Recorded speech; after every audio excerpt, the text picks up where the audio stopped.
Of చేసి on చేసి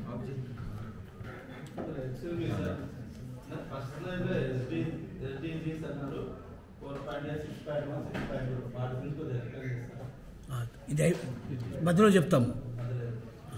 మళ్ళీ ఆయన ఫ్లో ఆపకుండా టేక్అవుట్ చేస్తాను. చెప్తాను ఒక్కసారి సాయి భాస్కర్ గారి గురించి మీకు.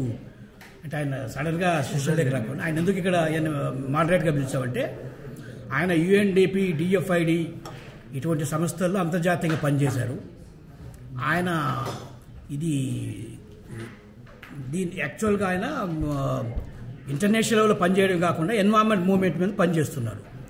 ఒక జియో స్పిరిట్ అనే మూవ్మెంట్ని స్టార్ట్ చేశారు. అది రైతుల్లోనూ, స్టూడెంట్స్లోనూ, అన్ని వర్గాల్లోనూ తీసుకెళ్తున్నారు. ఆల్ ఓవర్ ఇండియా జియో స్పిరిట్ చెప్తారు ఆయన. అది దాన్ని ఆయన గురించి ఏంటిది ఆయన వేరే అనుకుంటా.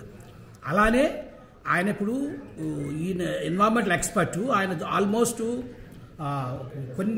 ఒక 5-6 రాష్ట్రాల్లో, గుజరాత్, తెలంగాణ, ఇక్కడ ఈ ఎకో క్లబ్స్ ఫామ్ చేయడం కాకుండా వాటిని ఫామ్ చేసి ఎట్లా ముందుకు తీసుకెళ్ళాలి, ఎన్ని క్లాసులు కండక్ట్ చేయాలి, ఏ విధంగా తీసుకెళ్ళాలి, నేచర్ క్యాంప్స్, అట్లా డిఫరెంట్ ఎక్స్పెరిమెంట్స్ చేసి ఆ ప్రాక్టికల్ లెర్నింగ్ ఉంది ఆయన దగ్గర. అందుకని మనకు యూజ్ఫుల్ ఉంటుందని వారిని ఇన్వైట్ చేశాము. ఆయన యాక్చువల్గా ఇప్పుడు ఆయన రేపు లక్నోకి వెళ్తున్నారు ఫార్మర్స్తో. ఆయన ఒక అజెండా ఉంది. అంటే 1 మిలియన్ ఫార్మర్స్ని ట్రాన్స్ఫార్మ్ చేయడానికి రేపు మీటింగ్ ఉంది అక్కడ. కానీ ఆయన వెళ్తున్నారు. కానీ రిక్వెస్ట్ చేసిన నుంచి ఇమీడియట్గా ఆయన రషింగ్ టు లక్నో. అయినా కానీ చాలా షార్ట్ టైంలో ఆయన ఇన్ఫార్మ్ చేసి ఒప్పుకున్నందుకు ఆయన ధన్యవాదాలు చెప్తూ handing over to him. Thank you సాయిబాస్.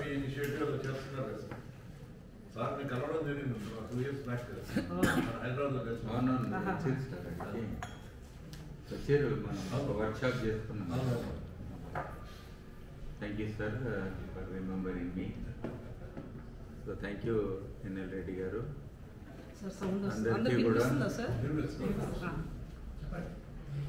So ఇదే యాక్చువల్గా ఈ పిల్లలు ఎట్లా ఉండాలి అనే దానికి మీ సొంత పిల్లలు కూడా ఎట్లా ఉండాలి అనేది మీకు ఆలోచన ఉంటుంది. మన ఇంట్లో పిల్లవాడు ఈ లైట్ ఫ్యాన్ ఆఫ్ చేయకుండా అక్కడిక్కడ తిరుగుతుండ అనుకో, ఏమంటారు మీరు? ఏమంటారు చెప్పండి. ఇంటరాక్టివ్ ఉంటుంది సెషన్. అంటే ఈయన స్కూల్ పోయిండు, నాలెడ్జ్ ఉంది, తెలివి ఉంది, కరెంట్ బిల్ ఎక్కువ వస్తుంది, అయినా ఆఫ్ చేయలేదు. ఒక నల్ల కూడా ఆఫ్ చేయలేదు. 2 చెట్లకు నీళ్ళు పోయమంటే పోయలేదు. ఇవన్నీ అంటుంటారు కదా. అంటే స్కూల్కి పోయినంత మాత్రాన పిల్లగాడు పనికొస్తాడని కాదు. కొన్ని ఫ్యూచర్లో తను చేసే జాబు పనికొచ్చే జాబ్ అనేది నాకు తెలియదు. జీతం వచ్చే జాబులన్నీ కూడా పనికొచ్చే జాబులని రూల్ ఏం లేదు. పని చేసినా చేయకపోయినా జీతాలు వచ్చే జాబులు కూడా వస్తున్నాయి. అంటే జీవనోపాధి అనేది అది వేరే విషయం అనుకోండి. బట్ మన పిల్లలైనా ఏ పిల్లలైనా కానీ ఫ్యూచర్ అనేది ఎట్లుండాలనేది ఆలోచన చేస్తే ఇప్పుడు మరి మనం చెప్పే చదువుతోటి నిజమైన మార్పు వస్తుందా అనేది ఫండమెంటల్. ఇది చాలా ఇంపార్టెంట్ మీకు. So next down Aorus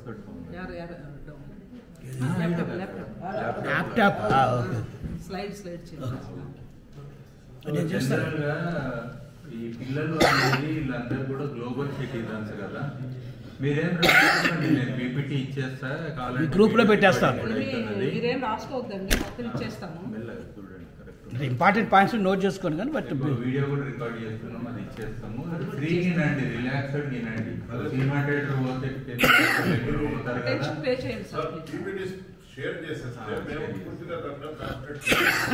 group లో పెట్టేస్తాం.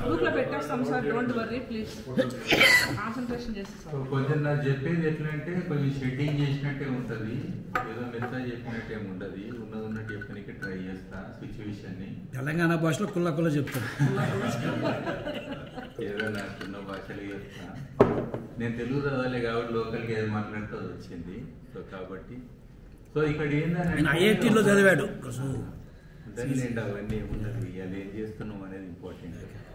సో ఇది ప్రతి ఒక్కరు కూడా మనం నేర్చుకునేది వ్యక్తిగతంగా మార్పు అనేది చాలా ముఖ్యం. మనం స్కూల్కి పంపినామని అంటే మార్పు ఎటు రావాలి, వ్యక్తిగతంగా రావాలి ఫస్ట్ ఇది. రెండోది వాళ్ళు ఏ ఫ్యామిలీలో అయితే ఉంటారో ఆ కుటుంబంలో కూడా మార్పు కనబడాలి. పిల్లగాడు పోయిండు కాబట్టి స్కూల్కి ఓన్లీ చదువుకుంటుండని డిస్టర్బ్ చేయొద్దు అని ఏ సంబంధం లేదన్నట్టు కాదు. మన ఫ్యామిలీలో హౌస్ లెవెల్లో కూడా ఈ పిల్లగాడు ఏదన్నా ఒకటి మంచి చేస్తుండు, లేదా తల్లిదండ్రులు కూడా షేర్ చేస్తుండు అనేది అనిపించాలి. అర్థం కాదు ఏ లెసన్ చెప్పినా వేస్ట్. తల్లిదండ్రులు పనికొచ్చేసి 4 ముక్కలు మంచిగా చెప్తే వాళ్ళు కూడా సంతోషపడతారు. అట్లనే స్కూల్లో కూడా మార్పు కనబడాలి. నేను చూసిన స్టాఫ్ రూమ్లు అంత గలీజ్ ఉండేది. ఈ నిన్న ఎలక్షన్లు ఉంటాయి, నేను తిరిగిన ఉత్తమ్ మాట్లాడతలేను, 50 స్కూళ్ళు తిరిగిన కాబట్టి అన్ని చోట్ల అదే ఎలక్షన్ల కోసం అది వేసుకుంటారు కదా మొత్తం. మన సార్ కొంచెం బయట మాట్లాడుకోండి ప్లీజ్ సార్. సైలెన్స్ లో పెట్టి కొంచెం హెల్ప్ చేయండి సార్. ఇది చాలా ఇంపార్టెంట్. మీరు ఏమన్నానండి కానీ నాకైతే నా లైఫ్ మొత్తం ఇవ్వాలనుకున్న అంశం ఏమనుందంటే పిల్లల గురించి.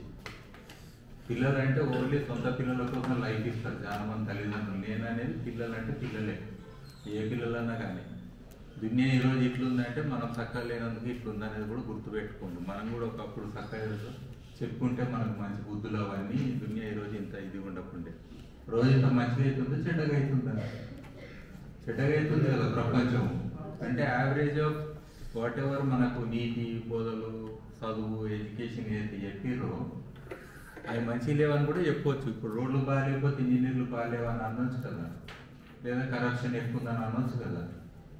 అంతే కదా, ఇంజనీర్ చదివినోళ్ళే లేరా అని అనొచ్చు కదా లాజికల్గా. బ్రిడ్జ్ కూలిపోయినా క్రాక్లు వచ్చినా అట్లా ఆలోచన చేయండి.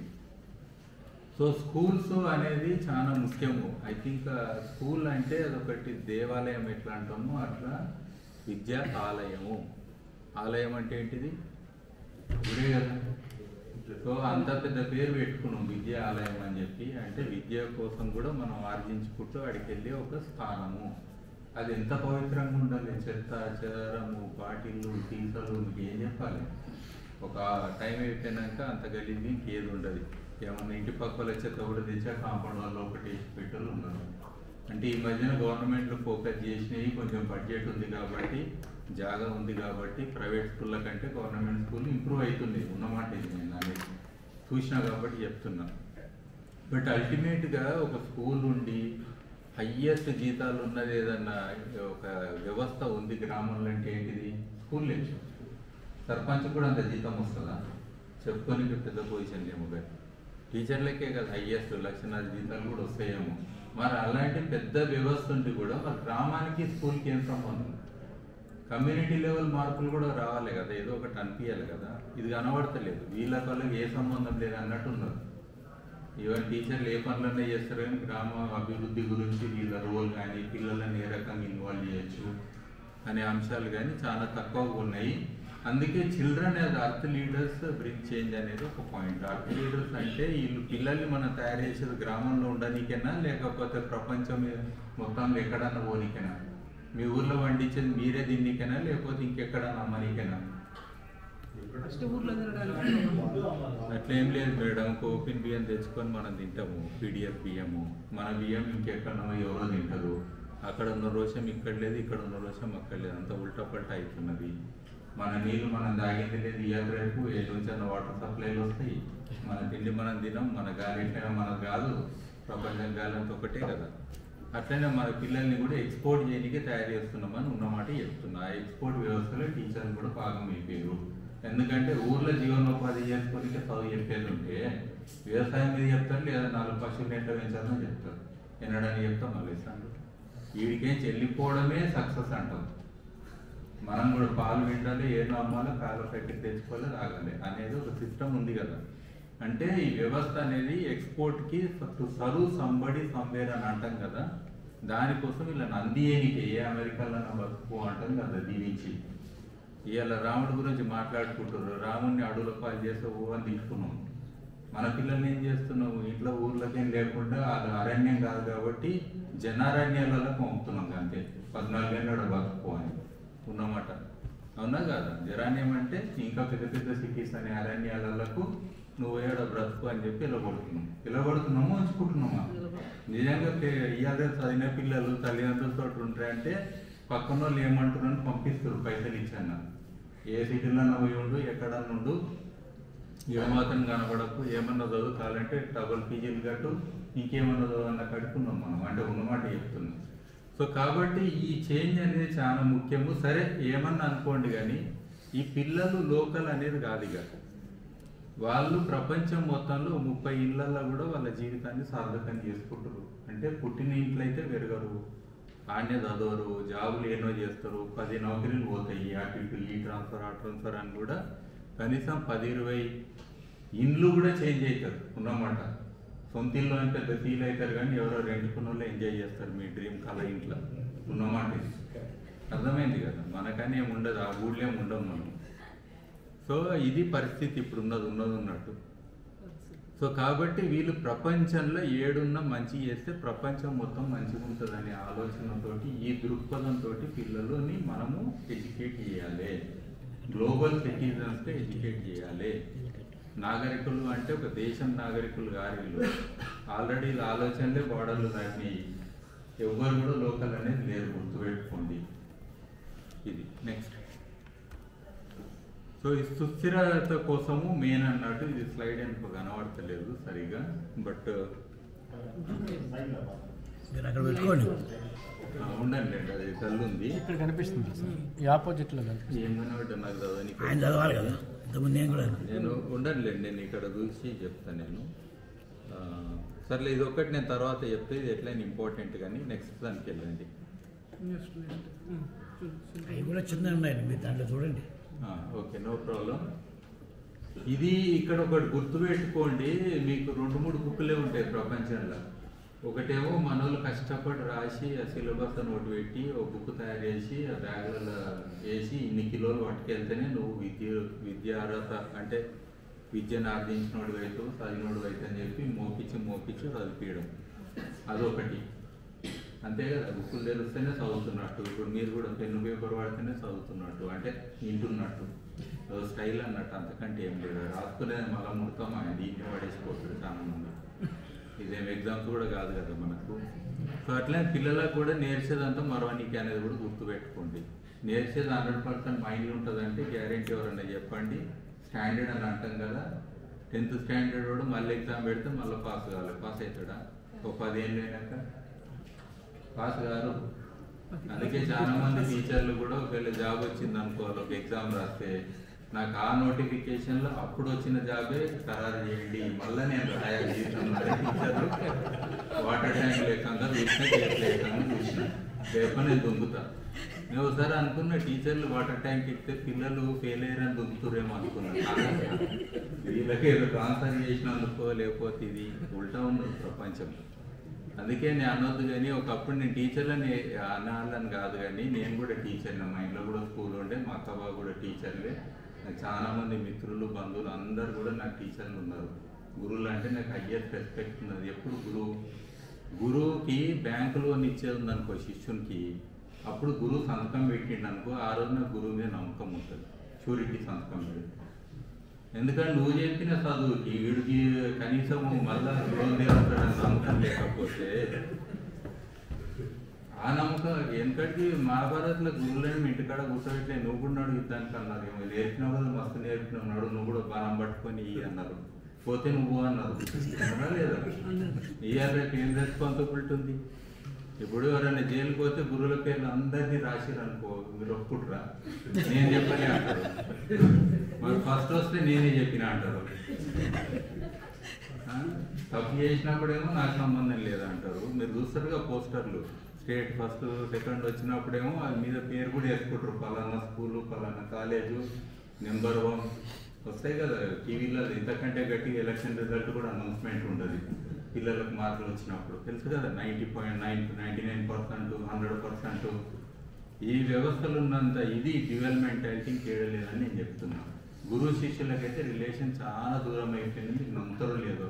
గురువులకి ఏంటంటే జాబ్ గ్యారెంటీ అని ఒక వ్యవస్థలు ఉన్నారు, కానీ శిష్యునికి లైఫ్ లాంగ్ కూడా నేను గురువుని అనేది లేదు. బియాండ్ ఏది మనం చెప్తాం కదా, నేను ఈ సబ్జెక్ట్ చెప్పిన, నేను అదే చెప్పిన, ఇదే చెప్పిన, ఈ లెక్క ఉన్నది. కానీ హయ్యెస్ట్ గురువు చెప్పేది జీవితం అనే పాఠం చెప్పిన వాళ్ళు గురువు. సబ్జెక్టులు గిబ్జెక్టులు కాదు, ఇవన్నీ కూడా సెకండరీ. మీరు ఏమన్నా అనండి, అవునా కదా? గురువు బ్రహ్మ నువ్వేనే కదా అండి. మీకు అంత పెద్ద పేరీయంగా మీరు ఎందుకు ఫీల్ కాదు? దేవుళ్ళ లెక్క ఫీల్ కావాలి.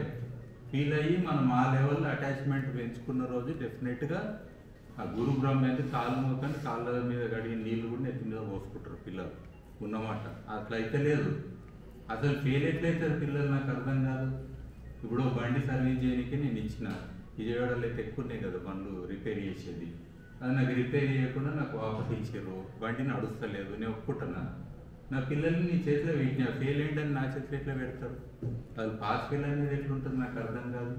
ప్రతి విద్యార్థికి ఏదో ఒకటి నాలెడ్జ్ ఉంటుంది, అండర్స్టాండింగ్ ఉంటుంది, అండ్ ఇట్ గోస్ బియాండ్. దాన్ని అప్రిషియేట్ చేసి దాన్ని రికగ్నైజ్ చేయండి. కానీ అరే అర్జున్కి బాణాలు కొట్టుడే వచ్చి ఈయన గదలేపుడు కూడా శాత కాదు, ఈయన గదలేపుడులో ఫెయిల్ అయ్యాడని మీరు సర్టిఫికేట్ ఇస్తే రాజు కొట్టాడా? ఎవరికి ఏదో వస్తుందో గదే చెప్పారు కదా. అట్లా ఎందుకు ఆలోచన చేయము? అన్నిటికంటే ముఖ్యమైనది విద్యారణ్య అని ఒకటి ఉంటుంది పదం, విన్నారా అది? అందుకే పిల్లల్ని ఎప్పుడైనా అడవికి పంపారు గురువులతోటి. గురువులకు కోసము స్పెషల్ నారాయణ చైతన్య కాలేజీలు కట్టలేదు, గుర్తుపెట్టుకోండి.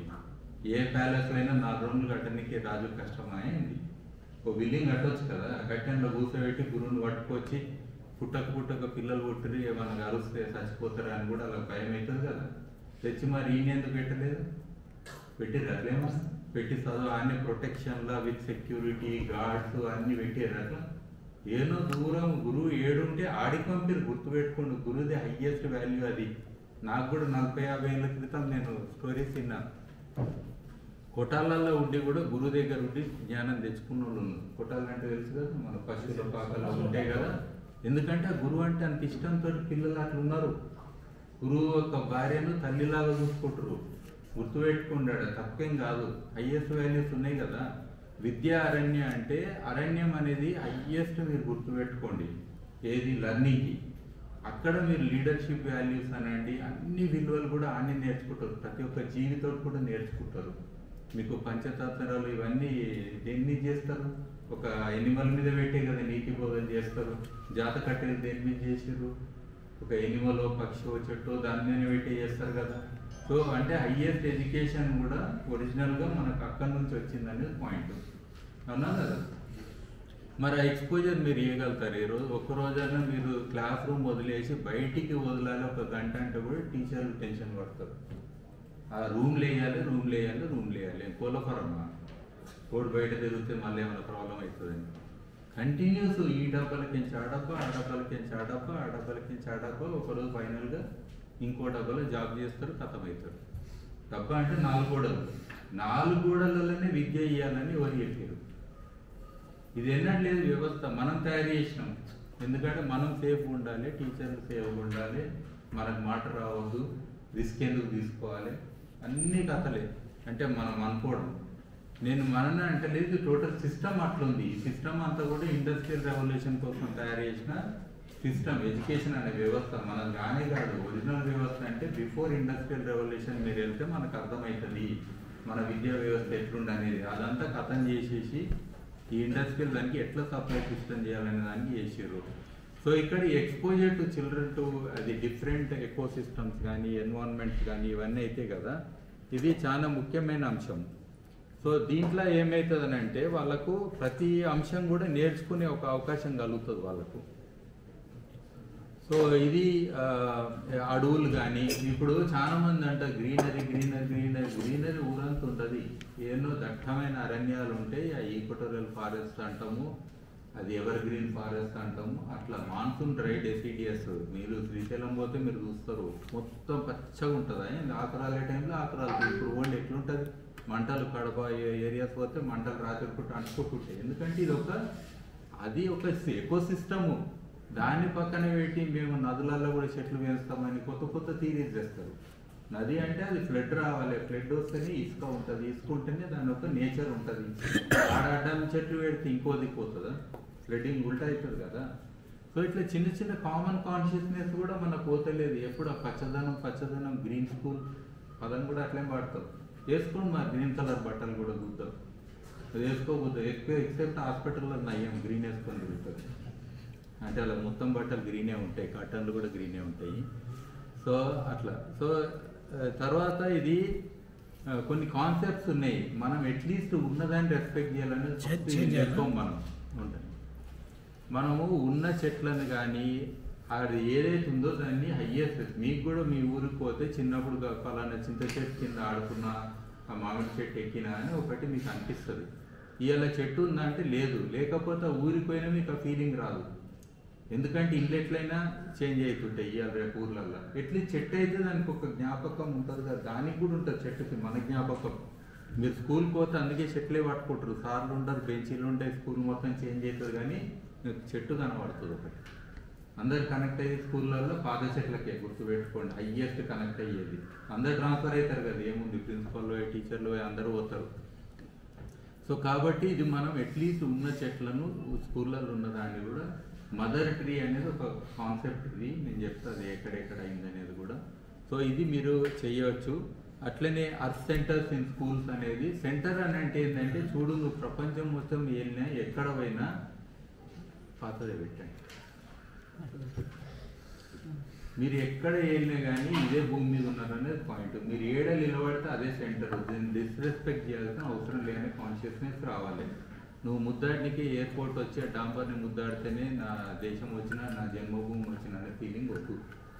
జన్మభూమి అంటే భూమి మీద పుట్టడమే జన్మ, మూడు మీద అయితే పుట్టలే కదా, అప్పుడు జన్మభూమి అని పెట్టుకోవడం ఇంకా వేరే పదాలు వస్తాయి. ఈయనే పుట్టేది కాబట్టి ఎక్కడున్నా కానీ ఓనర్షిప్ అనేది రావాలనేది హయ్యెస్ట్ కాన్షియస్నెస్. అప్పుడే వీళ్ళు గ్లోబల్ సిటిజన్స్గా ఉండగలుగుతారు. సో అట్లనే ఈ యొక్క మైక్రో ఫారెస్ట్ ఇంతకుముందు మీ అవాకి అవి రకరకాలు చెప్పారు, కానీ ఫ్యాన్సీ దాంతో పోవద్దు. పనికి మళ్ళీ పని రైతులు చేయరు, మనం మాత్రం చేస్తాం. ఎప్పుడు కూడా ఒక రైతు తీసేది, మొన్నసారి చూసిన హైదరాబాద్లో కలుపేం తీస్తున్నారు ఆయన అంటే పిచ్చి చెట్టును వదిలి మంచి మూలికలు ఉంటాయి కదా దాన్ని కలుపు తీస్తారు. పనికొచ్చేదాన్ని కలుపు తీయడము మన వాళ్ళు నగరాలలో చేసే పని ఉల్టా ఉంటుంది. రైతు ఎప్పుడన్నా పెడతాడు పిచ్చి చెట్టు. మనం అన్నీ కూడా పిచ్చి పిచ్చి పెట్టిస్తాము, పనికి మళ్ళీ పెట్టిస్తాము.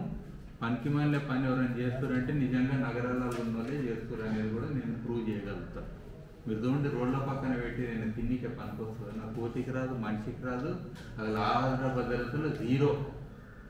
లేదా తింటే హాస్పిటల్లో పోవడం గ్యారంటీ, లేదా అవుట్ కావడం ఇంకా గ్యారంటీ.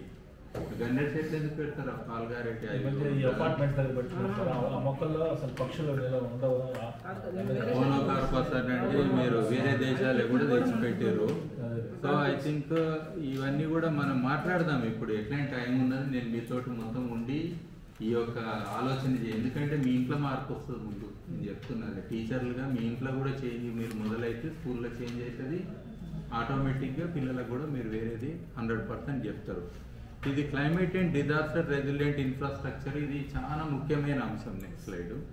ఇది నేను already coalition for disaster resilient ఇన్ఫ్రాస్ట్రక్చర్కి ఇంటర్నేషనల్ ఆర్గనైజేషన్ UN దాంట్లో ఒక భాగము. దాంట్లో నేను ఆల్రెడీ మెంటర్గా ఉన్నా. 3 దేశాలకు నేను ఆల్రెడీ మెంటరింగ్ చేస్తున్నా. టోటల్ ఒక 7-8 దేశాలకు 3 ఏళ్ళ నుంచి మెంటరింగ్ చేస్తున్నా. ఇందులో ఎందుకంటే ఆల్రెడీ ఉన్న బిల్డింగ్స్ కూడా రెట్రోఫిట్టింగ్ కానీ దాన్ని రిపేర్లు కానీ చేసి డిజాస్టర్ రెసిలియంట్ చేయాలి. ఇది ఫస్ట్ పాయింట్. కొత్తగా కట్టడం అనేది రెండోది. మీరు నమ్ముతారో లేదో, నేను ఏడా డిజాస్టర్స్కి పోయినా కానీ ఎఫికోరిడ సంస్థ వాళ్ళు ఉన్నారు, వీళ్ళ హైయెస్ట్ ఎవాల్యుయేషన్ చేసిన నేను డిజాస్టర్స్ ఎస్పెషల్లీ కమ్యూనిటీ ప్రిపేర్డ్నెస్ ఇవన్నీ కూడా ఫస్ట్ స్టార్ట్ చేసింది వీళ్ళే. ఇలా పొగుడతలేని ముందటుందరని కానీ నేను ఇప్పుడు కాదు, దాదాపు 2000 సంవత్సరం నుంచి నిరంతరంగా తిరిగిన ప్రదేశాలు, అటు బీహార్ అనండి, కేరళ ఫ్లడ్స్ అనండి, ఎవాల్యుయేషన్లు అవన్నీ చేసినాం కాబట్టి చెప్తున్నా. సో మనము ఈ ప్రిపేర్డ్నెస్ అని అంటాం కదా, ఆల్రెడీ సునామీ మాక్ డ్రిల్ అని నేను UNDP కూడా స్పెషల్గా మన కోస్టల్ ఏరియాలో విశాఖపట్నం, శ్రీకాకుళం అక్కడ ఉన్న స్కూల్ అంతా 5 నిమిషాలలో ఈనని పిల్లలు కూడా 2 రోజులు ట్రైనింగ్ ఇస్తే నేను ఒక కమాండ్ ఇస్తే మొత్తం స్కూల్ ఖాళీ అయ్యి సేఫ్ ప్లేస్ ఉన్నాం. ఉత్తప్పుడు ఈననే అయినారు, ఇటు రారంటే అటు పోతారు, మీకు తెలుసు కదా పిల్లలు. కానీ అలాంటి ట్రైనింగ్ మనం ఇవ్వచ్చు. నిజంగా డిజాస్టర్స్ వస్తే అందరు కూడా చేరేది ఒకటే ప్లేస్, స్కూల్. ఉల్టా ఉంది, ఏడ గుడ్డు పెడుతురు, ఏడ ఉండాలంటే నేనన్నా స్కూల్ పిల్లలు ఇంటికి పోవడం కాదు, స్కూల్ పిల్లలు ఈయనే ఉంచి తల్లిదండ్రులు ఈడికి వస్తున్నారు ఉరుక్కుంటా. వాళ్ళ గుడిసెలు వాళ్ళ ఇళ్ళు పోతాయి కదా ఉల్టా డిజాస్టర్లో. సో వాళ్ళు ఉల్టా ఇటు వస్తున్నారు.